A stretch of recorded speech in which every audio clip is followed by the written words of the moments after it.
si Trens andito sa harapan, si Minjay, si Jay Evangelista, puro malalakas to. At saka mga Sprinteos, dalawang Exodus. Jay Evangelista, inangatan ni Minjay doon. Inangatan din ni Alfred Gibal, si Rico rito, dahan-dahan din humabol dito si Rico sa likuran. Pati isa niyang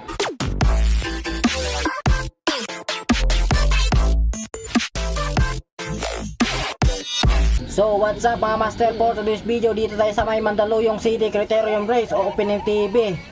So shoutout dito kay Ian, siya lang nag-video dito, kasali tayo dito. So medyo nasa likuran yung ating pwesto. Start pa lang, bakbakan na kaagad. Yung takbuhan namin dito ay nasa 50 to 50 kilometers per hour yung aming takbuhan.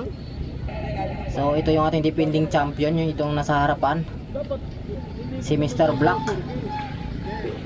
So nag-attempt ng breakaway, pero ito si Alfred Guevara ay nakabantay kaagad. So maiksi lang rong ruta dito, kaya bakbakan talaga, ubusan talaga. So nandito isang ex-pro na si Archie Garanya. So yung iba dito nasa likuran, si Kurt nandito sa likuran, yung nakapula. Andito tayo sa may likod banda, bakbakan talaga yung takbuhan namin dito. Yung recover namin dito ay nasa 39. Pagka U-turn talaga ay bakbakan kaagad. So meron tayong magwat dito, dalawa. O yan ay nakabungad. Ito itong nakabungad na blue. Oo yan. Yan yung sa peloton naman natin dito ay si Archie naman dito, dahan-dahan na hinatak. Si GC andito, si Jay Evangelista, isang malakas na sprinter yan. So banat na banat kaagad yung grupo. Hinatak ni Archie gadan niya. Ang tuloy ng hatak ni Archie. Si Trens nasa harapan, si Trens. Exodus. Biglang inanangatan dito ni Roy. Ang tuloy ng banat ni Roy ng team Exodus. Hinabol naman dito ni Andro ng team Garas. So bakbakan kaagad sila dito, dalawa. Ang tuloy ng angat dito ni Roy, oh. Talaga sinasaga dito ni Roy na makakawala sila dito sa peloton. Sinundan kaagad dito ni Andro. So matuloy yung ating dalawa. Ito si Alfred Guevara naman dito, hinatak yung grupo. So andito tayo sa may likuran, medyo malayo yung pwesto natin dahil pagka-start pa lang ay nasa likod kaagad. So mayroong magwat dito, dalawa, si Roy at saka si Andrew Yaba. So itong nasa harapan nakakulay blue, Team Exodus. So ito peloton na to, hinatak ni Alfred Guevara. Tuloy ng hatak dito ni Alfred. So kanya-kanyang kalasa na kaagad ang tuloy ng dalawa. Pero si Alfred dito dating magkakampi to, pero hinatak ni Alfred. Hinangatan dito ni Alfred, pinasabog yung grupo. So yung sa likuran naman ay kapit na kapit naman, pilit na lumalaban din. So tayo, grabe din kapit natin, puro tutok lang tayo dahil bihira lang tayo mag-ensayo. Kumbaga busy rin tayo sa trabaho natin, kaya medyo nahihirapan tayo sumabay. Kumbaga nabunsol din ako dito eh. So dalawa dito yung breakaway. Si Archie Garanya naman dun ang nagtatrangko sa peloton. Papalitan yung ating dalawang breakaway. So si Archie dito dandahan na hinatak yung grupo. U-turn dito, pagka U-turn ay angatan kaagad. So medyo malubak-lubak yung spalto na yan. Dito ang tuloy ng hatak dito ni Archie. Nabanat kaagad yung grupo dito, si atrasan. Nasa 51 to 52 kilometers per hour yung takbuhan namin dito. So dito pa tayo sa likuran. Nag-aabang lang tayo ng tamang tiyempo kung makakalabas tayo dito.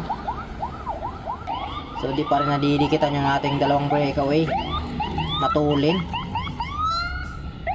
Nasa 45 to 43 kilometers per hour yung kanyang maintain dito sa kanilang breakaway. Pero si Archie niya, grabe yung hatak sa likod. Si Archie dito, hinatak yung grupo. Hindi talaga tinitigilan dito ni Archie na hatakin yung grupo para maidikit dun sa dalawang breakaway. So nakayuto na yung dalawang breakaway dito. Ang tuloy ng angat, ang tuloy ng hatak dito ni Andrew Yaba. Pero si Archie naman dito, grabe yung hatak. Bumanat nun si Jomar Consalvo ng Team Exodus din, yung naka-orange. So ito, Kanya-kanyang atrasan na dito. Si Piolon dito sa likuran, umatras na rin. Grabe yung bakbakan talaga. Dahil may excel lang yung ruta, ubusan talaga.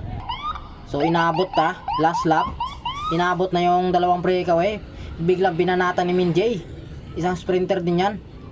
Binanata ni Minjay yan. Tuloy ng banat ni Minjay dito. Si Juma nakakapit kaagad at saka si Trends. So may napapansin tayo sa may gilid. Nagsikalasan na yan. So naputol dito na naputol yung grupo. Hindi ako nakasabit dito sa harapan. Naputol. So inangatan nandito ni Trends. Kumbaga in-all out ni Trends dito na magwat talaga. Si GC naman dito ina-attack. So nagkasikalasan na dito dahil last lap na to. So andito tayo sa likod. Malayo yung piso natin. Naipit mo na putol. So ina-attack ni Trends para umagwat talaga. Pag U-turn dyan ay pagbalik ay rimatehan na. Si Trends andito sa harapan, si Minjay, si Jay Evangelista, puro malalakas to. At saka mga sprinter. So ito papayoto na dito, tapos rimatehan na. Magwat na ditong 5. Si Rico andito pa sa likuran. So wala na tayo dito sa grupo. Umatras na talaga tayo. Dito rimatehan na to. Parehas sprinter na sa harapan. Exodus, dalawang Exodus. Jay Evangelista, inangatan ni Minjay doon. Inangatan din ni Alfred Gibal, si Rico rito. Dahan-dahan din humabol dito si Rico sa likuran. Pati isa niyang rimatehan dito. Ang tuloy ng rimatehan nila dito, nasa 60. Dahan-dahan si Rico dito, nag-aalangan, nagpipiriwil pa dito si Rico sa likuran na makakausad siya. So yung ating champion doon, si Trends, na Exodus. Pangalawa si Jumar. At saka pangatlo si Alfred Gibara, pang-apat si Rico. Pang 5 si Minjay. Top 5 lang yung kukunin.